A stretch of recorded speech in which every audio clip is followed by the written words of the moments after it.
ചെയ്യുന്ന ചില തെറ്റുകളുണ്ട് മക്കളെ. 5 തെറ്റുകൾ ഇബ്നു ഹജർ തങ്ങൾ പറയുന്നുണ്ട് മക്കളെ. നിസ്സാരമായിട്ട് നമ്മൾ കാണുന്ന തിന്മകളാണ്. നമ്മൾ തീരെ അതൊന്നും പരിഗണിക്കലില്ല, അതൊന്നും ശ്രദ്ധിക്കലില്ല. ചിന്തിക്കാൻ വേണ്ടിയിട്ട്, തിരുത്തുന്നവർക്ക് തിരുത്താൻ വേണ്ടിയിട്ട്, അതെ നന്നാകുന്നവർക്ക് നന്നാകാൻ വേണ്ടിയിട്ട്, തൗബ ചെയ്യുന്നവർക്ക് തൗബ ചെയ്യാൻ വേണ്ടിയിട്ട്, ആഖിറം കൊണ്ട് വിശ്വസിക്കുന്നവർക്ക് ആഖിറം രക്ഷപ്പെടുത്താൻ വേണ്ടിയിട്ട് വിനയത്തിന്റെ ഭാഷയിൽ ഓർമ്മപ്പെടുത്തുന്നു. അതിലൊന്നാമത്തൊരു തെറ്റെന്താണല്ലോ, അൽ കലാമു ബികലാമി ദുനിയാ ഇൻദ സമാഇല്ലദാ. വാങ്കി വിളി കേൾക്കുന്ന സമയത്ത് ദുനിയാവിന്റെ കലാമ് സംസാരിക്കലാണ്.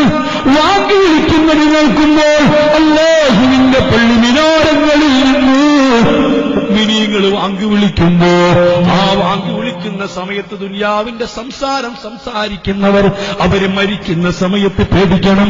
കുഫ്രിയത്തോടുകൂടി മരിക്കുമെന്ന് പേടിക്കപ്പെടേണ്ടതാണ്. മോനെ, വാങ്കി വിളിക്കുന്ന സമയത്ത് സംസാരിക്കരുത്. വാങ്കി വിളിക്കുന്ന സമയത്ത് ഖുർആൻ ഓതരുത്. വാങ്കി വിളിക്കുന്ന സമയത്ത് നീ ദിക്ർ ചൊല്ലരുത്. വാങ്കി വിളിക്കുന്ന സമയത്ത് നിസ്കരിക്കരുത്. വാങ്കി വിളിക്കുന്ന സമയത്ത് നീ ഒന്നുമെടുക്കരുത്. വാങ്കി വിളിക്കുന്ന സമയത്ത് ബാത്റൂമിലേക്ക് അങ്ങ് കയറരുത്. നിസ്കരിച്ചുകൊണ്ടിരിക്കുമ്പോൾ വാങ്ക് കേട്ടാൽ നിസ്കാരം നിർത്തിയിട്ട് ഓടേണ്ടതില്ല. വാങ്ക് വിളിക്കുന്ന സമയത്ത് ബാത്റൂമിലാണെങ്കിൽ ഇറങ്ങി ഓടേണ്ടതില്ല. അതേസമയത്ത് വാങ്ക് വിളി കേട്ടുകൊണ്ട് അങ്ങോട്ട് കടക്കരുത്. വാങ്ക് വിളിക്കുമ്പോൾ നിന്റെ സർവ്വപ്രവർത്തനങ്ങളും നിർത്തിവെച്ചിട്ട്, എത്ര കുറഞ്ഞ സമയമാണ്, ആ സമയത്ത് നീ അതൊന്ന് കേട്ടിട്ട് ഇജാബത്ത് ചെയ്തോ. എന്താ ചെറുപ്പക്കാരാ, ഇന്ന് വാങ്കുകൾക്ക് മൊബൈലിൽ സംസാരിക്കുന്നതൊക്കെ വല്ല മടുപ്പുണ്ടോ? മൊബൈലിൽ ആ സമയത്ത് നീ ഇറങ്ങിയാൽ ആ മൊബൈൽ ആ സമയത്ത് അറ്റൻഡ് ചെയ്യരുത്. എന്തേ? 2 മിനിറ്റ് കഴിയാൻ നിനക്ക് കാത്തിരുന്നോട്. എന്തർജന്റുള്ള കാര്യമാണെങ്കിൽ എന്താ, ആ നമ്പർ അതിലുണ്ടാവില്ലേ, തിരിച്ചൊന്ന് വിളിച്ചൂടെ, ഒരു മിസ് കോൾ ഇട്ടൂടെ. അല്ലാ, ഇതൊക്കെ പറയുന്നത് എന്തിനാ?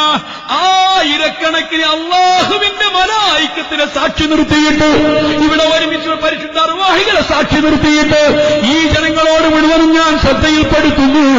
ഇവിടെ വെച്ച് തീരുമാനിച്ചോ? ഇല്ല, വാങ്ക് വിളിക്കുന്ന സമയത്തിന് ഞാൻ മിണ്ടൂല.